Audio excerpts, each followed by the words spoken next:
Darshan ಅಭಿಮಾನಿಗಳಿಂದ troll. D boss ಅಭಿಮಾನಿಗಳಿಗೆ ನಟಿ ರಮ್ಯಾ ಖಡಕ್ ತಿರುಗೇಟು. ಇತ್ತೀಚೆಗೆ ದರ್ಶನ್ ಕೇಸ್ನಲ್ಲಿ ಸುಪ್ರೀಂ ಕೋರ್ಟ್ ತೀರ್ಪು ಕಾಯ್ದಿರಿಸಿದ ದಿನ ರಮ್ಯಾ ಪೋಸ್ಟ್ ಮಾಡಿದ್ದರು. ನಟಿ ರಮ್ಯಾ ನಟ ದರ್ಶನ್ ಕೇಸಿನ ಬಗ್ಗೆ ಸೋಷಿಯಲ್ ಮೀಡಿಯಾದಲ್ಲಿ ಪ್ರತಿಕ್ರಿಯೆ ನೀಡಿದ್ದು ದರ್ಶನ್ ಅಭಿಮಾನಿಗಳ ಆಕ್ರೋಶಕ್ಕೆ ಕಾರಣವಾಗಿದೆ. ಇತ್ತೀಚೆಗೆ ದರ್ಶನ್ ಕೇಸ್ನಲ್ಲಿ ಸುಪ್ರೀಂ ಕೋರ್ಟ್ ತೀರ್ಪು ಕಾಯ್ದಿರಿಸಿದ ದಿನ ರಮ್ಯಾ ಪೋಸ್ಟ್ ಮಾಡಿದ್ದರು. ನಟಿ ರಮ್ಯಾ ಸೋಷಿಯಲ್ ಮೀಡಿಯಾದಲ್ಲಿ ಏನಂತ ಪೋಸ್ಟ್ ಮಾಡಿದ್ದಾರೆ ಎನ್ನುವುದಾದರೆ, ಚಿತ್ರದುರ್ಗ ಮೂಲದ ರೇಣುಕಾಸ್ವಾಮಿ ಕೊಲೆ ಪ್ರಕರಣದ ಆರೋಪಿ ನಟ ದರ್ಶನ್ ತೂಗುದೀಪ ಅವರಿಗೆ ಜಾಮೀನು ಮಂಜೂರು ಮಾಡಿರುವ ಹೈಕೋರ್ಟ್ ಆದೇಶ ಪ್ರಶ್ನಿಸಿದ್ದ ಅರ್ಜಿ ವಿಚಾರಣೆ ಪೂರ್ಣಗೊಳಿಸಿರುವ ಸುಪ್ರೀಂಕೋರ್ಟ್ ತೀರ್ಪನ್ನು ಕಾಯ್ದಿರಿಸಿದೆ.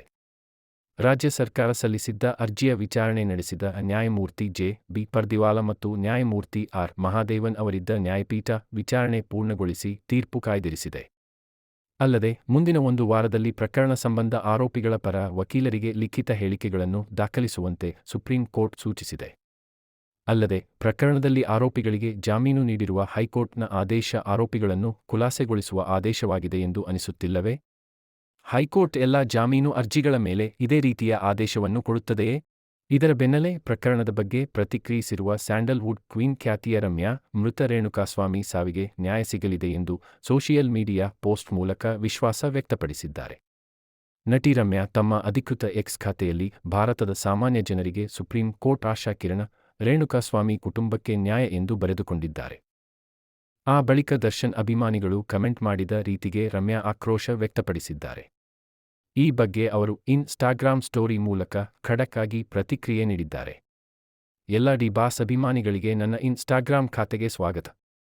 ರೇಣುಕಾಸ್ವಾಮಿ ಕುಟುಂಬಕ್ಕೆ ಯಾಕೆ ನ್ಯಾಯ ಸಿಗಬೇಕು ಎಂಬುದಕ್ಕೆ ನಿಮ್ಮ ಕಮೆಂಟ್ಗಳೇ ಸಾಕ್ಷಿ ಎಂದು ರಮ್ಯಾ ಅವರು ಬರೆದುಕೊಂಡಿದ್ದಾರೆ. ದರ್ಶನ್ ಕೇಸ್ ಬಗ್ಗೆ ರಮ್ಯಾ ಹೇಳಿದ್ದೇನು? ಭಾರತದ ಜನಸಾಮಾನ್ಯರಿಗೆ ಸುಪ್ರೀಂ ಕೋರ್ಟ್ ಒಂದು ಭರವಸೆಯ ಬೆಳಕಾಗಿದೆ. ರೇಣುಕಾಸ್ವಾಮಿ ಕುಟುಂಬಕ್ಕೆ ನ್ಯಾಯ ಸಿಗುವ ಭರವಸೆ ಮೂಡಿದೆ ಎಂದು ರಮ್ಯಾ ಅವರು ಇನ್‌ಸ್ಟಾಗ್ರಾಮ್ ಸ್ಟೋರಿ ಮತ್ತು ಎಕ್ಸ್ ಟ್ವಿಟರ್ ಖಾತೆಯಲ್ಲಿ ಬರೆದುಕೊಂಡಿದ್ದರು. ಇತ್ತೀಚೆಗೆ ಸುಪ್ರೀಂ ಕೋರ್ಟ್ನಲ್ಲಿ ದರ್ಶನ್ ಜಾಮೀನು ವಿಚಾರಣೆ ನಡೆದ ಬಳಿಕ ರಮ್ಯಾ ಈ ರೀತಿ ಪೋಸ್ಟ್ ಮಾಡಿದ್ದರು. ಆದರೆ ಬಳಿಕ ಕಮೆಂಟ್ ಆಯ್ಕೆಯನ್ನು ಅವರು ಆಫ್ ಮಾಡಿದ್ದಾರೆ. ಅತ್ಯಂತ ಕೊಳಕು ಭಾಷೆಯಲ್ಲಿ ನನ್ನನ್ನು ಟ್ರೋಲ್ ಮಾಡುತ್ತಿದ್ದಾರೆ. ಇದು ನನಗೊಬ್ಬಳಿಗೆ ಅಲ್ಲ, ಬೇರೆ ನಟನಟಿಯರಿಗೂ ಹೀಗೆ ಆಗಿದೆ.